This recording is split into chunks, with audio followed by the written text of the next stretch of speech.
Et salut les amis, aujourd'hui on se retrouve pour une toute nouvelle série de vidéos. Mon but est de vous présenter toutes les séries Lego minifigurines sorties jusqu'à ce jour. Alors avant de commencer quoi que ce soit, qu'est-ce que les Lego minifigurines? Minifigurines est un thème Lego créé en mai 2010.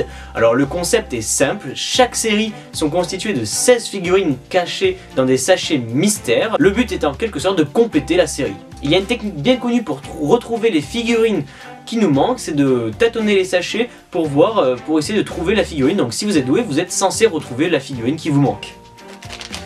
Alors je pense savoir le ninja. J'espère que c'est...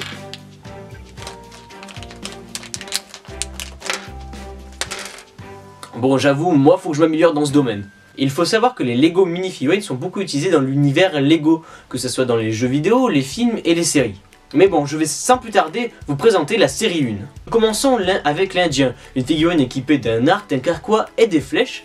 Alors, il faut savoir que les sérigraphies intégrales étaient assez rares pour l'époque. En quelque sorte, c'était le début des sérigraphies intégrales au début.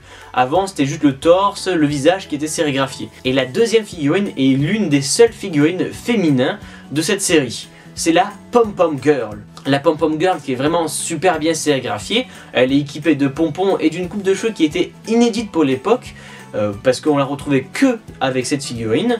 Elle réapparaît également en 2011 avec le calendrier des briques. La figurine suivante est l'homme de Cro-Magnon, qui est une figurine vraiment bien réussie au niveau sérigraphie. Elle est équipée d'une massue et d'une coiffe qui est vraiment devenue inédite maintenant, qui est assez rare à trouver. Il apparaît dans le film La Grande Aventure Lego et fait partie des maîtres constructeurs. C'est également un personnage jouable dans le jeu vidéo Lego Ninjago. La figurine suivante est le clown, une figurine qui est vraiment super bien réussie sur sa sérigraphie, son visage et également sa coiffe. C'est une figurine complètement inédite, elle a commencé à apparaître dans la série 1 et après a été utilisée dans le film Lego La Grande Aventure au moment où Emmett essaye plein de tenues et on voit passer celle du clown, mais également dans une série animée qui est Lego Ninjago et précisément l'épisode c'est l'art de combattre sans combattre. Nous passons pour le zombie, une de mes figurines favorites de cette série. Le zombie qui est vraiment bien sérigraphié, nous voyons toutes les marques d'usure, les vêtements déchirés, la cravate un peu défaite. Il est équipé d'une pelle et d'une cuisse de poulet, pourquoi pas. Voilà, je trouve que Lego ont vraiment osé pour cette figurine et je trouve ça vraiment bien réussi. Nous passons maintenant pour le bad boy de cette série qui est le skater, avec sa petite mèche sur le côté, son t-shirt qui est vraiment sérigraphié d'une façon basique j'ai envie de dire, avec juste une petite tête de mort. Après les jambes ne sont pas sérigraphiées. Le skater est fourni avec son skateboard, qui était une pièce assez rare pour l'époque.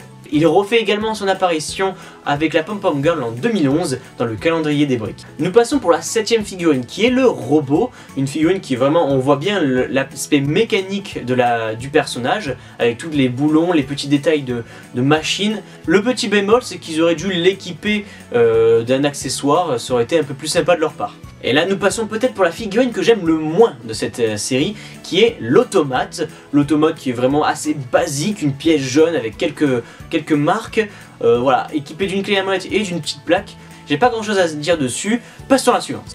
Le magicien, une figurine assez sympathique également, avec un petit costard, vraiment avec son petit nœud papillon, c'est vraiment assez cool. Il est équipé de son chapeau haut de forme et de sa baguette magique. Il fait également son apparition dans la Grande Aventure Lego. Il fait partie de l'équipe de Barbe d'Acier, où ils veulent s'infiltrer dans la Tour Octan, mais malheureusement où ils échouent. Et nous passons pour la dernière figurine féminin de cette série, qui est l'infirmière, équipée de sa petite seringue et de son dossier médical. Sa coupe de cheveux était assez inédite pour l'époque, car tout simplement les figurines filles étaient assez rares dans les sets Lego. Bon, maintenant on en retrouve assez souvent dans les sets Lego City, et nous avons carrément la série Lego Friends.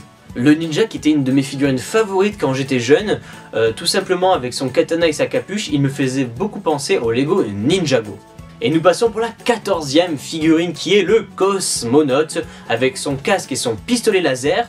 Il donne un aspect assez mastoc et vraiment super bien sérigraphié. C'était vraiment une figurine vraiment pas mal. Passons maintenant avec Robin des Bois, qui est une figurine qui a apparu également dans le film La Grande Aventure Lego et qui fait partie des maîtres constructeurs. Robin des Bois a son arc et son carquois, c'est assez logique car c'est Robin des Bois, et également son petit chapeau à plumes qui était vraiment bien sympa. Et nous passons pour la figurine qui a le plus de pièces de cette série, qui est le plongeur. Avec ses palmes, son système de respiration et son casque, il y a exactement 9 pièces. Cette figurine a également fait son apparition au même moment que celle du clown, au moment où Emmett essaye plusieurs tenues, et il essaye également la tenue du plongeur. Et nous finissons avec le cowboy, avec ses 2 pistolets et sa petite lanière de munitions. Il est également équipé d'un chapeau. On peut le retrouver dans les jeux vidéo Lego Ninjago, Nindroid et Lego Minifigure Online. Et voilà, cette vidéo est maintenant terminée. Je remercie Art of Bricks de me prêter toutes les séries Lego Minifigurines. Le lien de la page Facebook est juste ici. Je vous invite maintenant à laisser un max de pouces bleus afin de m'encourager à continuer, de laisser votre avis dans les commentaires et quelle est votre figurine préférée et quelle est votre série préférée également, et de vous abonner si ce n'est déjà fait. Mais surtout les amis, restez comme vous êtes car vous êtes super. Allez, bye tout le monde.